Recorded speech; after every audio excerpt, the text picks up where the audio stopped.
수도원 갈 때 후회하지 않았냐고요? 어땠을 것 같아요? 자, 사실 있잖아요. 비행기 이륙하는 그 순간 바로 후회하기 시작했어요. 내가 지금 무슨 짓을 하고 있는 거지? 라는 생각이 막 걷잡을 수 없이 막 몰려오더라고요.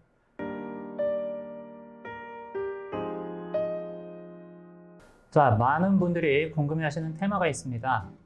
이게 제 개인사이기 때문에 공개적으로 다루지는 않았던 이제 테마인데요. 바로 이제 10년간의 수도원 생활에 대한 궁금증입니다. 근데 사실 제가 어떻게 살았는지가 궁금한 게 아니죠. 봉쇄 수도원이라는 곳이 궁금한 거죠.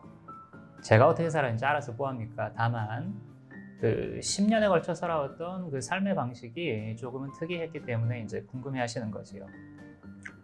먼저 수도원이라는 것에 대해 간단하게 설명을 해볼게요. 자, 수도원이 뭐 하는 곳일까요?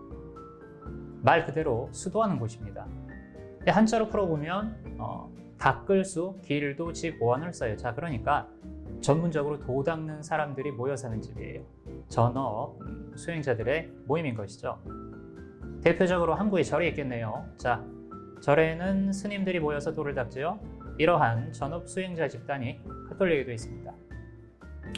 불교에서는 절이라고 부르고 카톨릭에서는 수도원이라고 부를 뿐이죠. 그 차이예요. 명칭도 수도자 혹은 수사, 수녀 이렇게 부릅니다.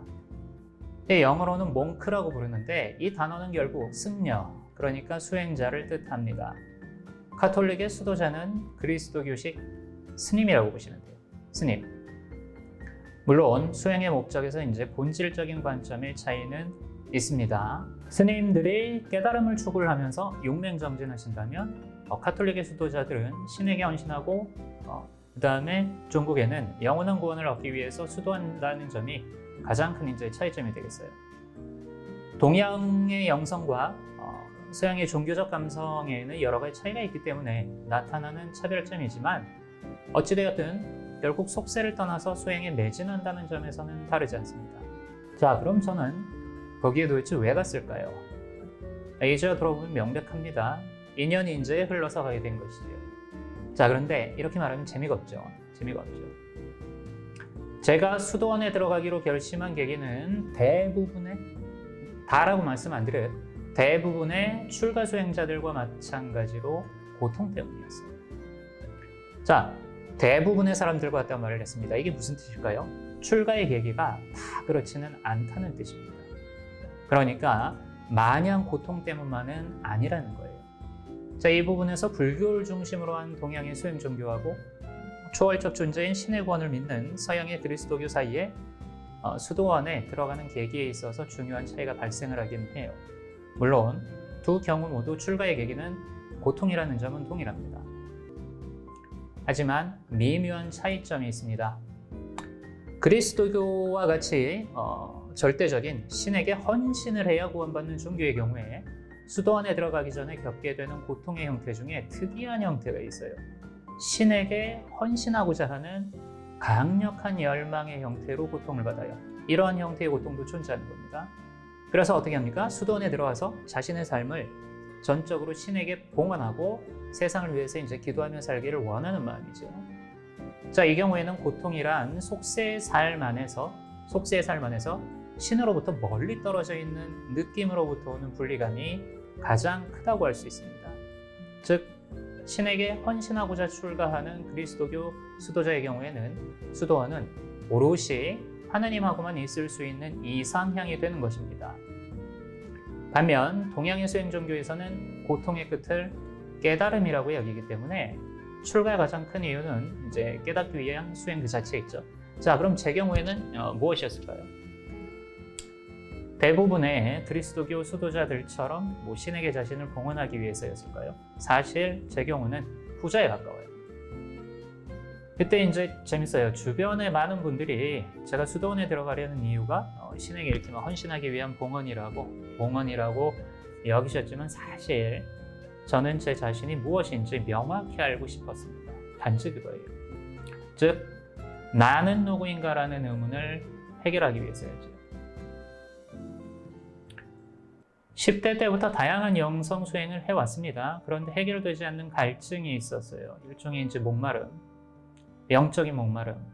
아무리 수행을 해도 여전히 삶은 고통스러웠고요. 매 순간 고통이 허덕이는 어떤 나가 있었습니다. 나, 고통받는 나, 그 나를 알고 싶었어요. 자, 그래서 어느 날 그 나가 무엇인지 알기 위해 극단적인 결정을 내렸습니다. 바로 삶의 방식을 180도 바꿔보는 것이었습니다. 왼쪽에서 오른쪽으로, 앞에서 뒤로 완전. 그때 생각을 했죠. 바로 뭐 머리 감고 산에 들어가야 하나 했는데 생각해보니까 저희 집안이 가톨릭이에요. 그렇죠?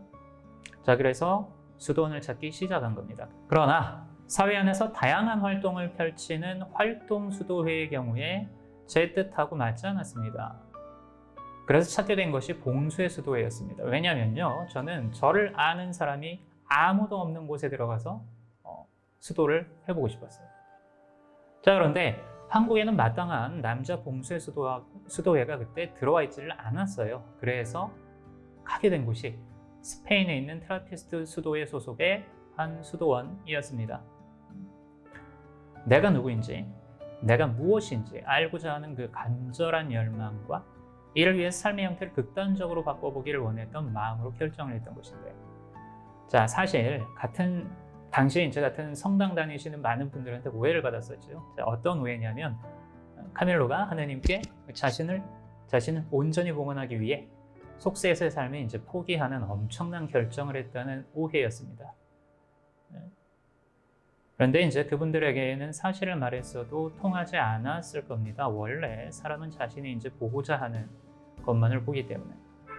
어쨌든 저는 이렇게 카톨릭에서 고행 생활의 챔피언이라고 불리는 봉수의 수도회 트라피스트, 정식 명칭은 엄격한 율법의 시토 수도회에 입회하게 됩니다.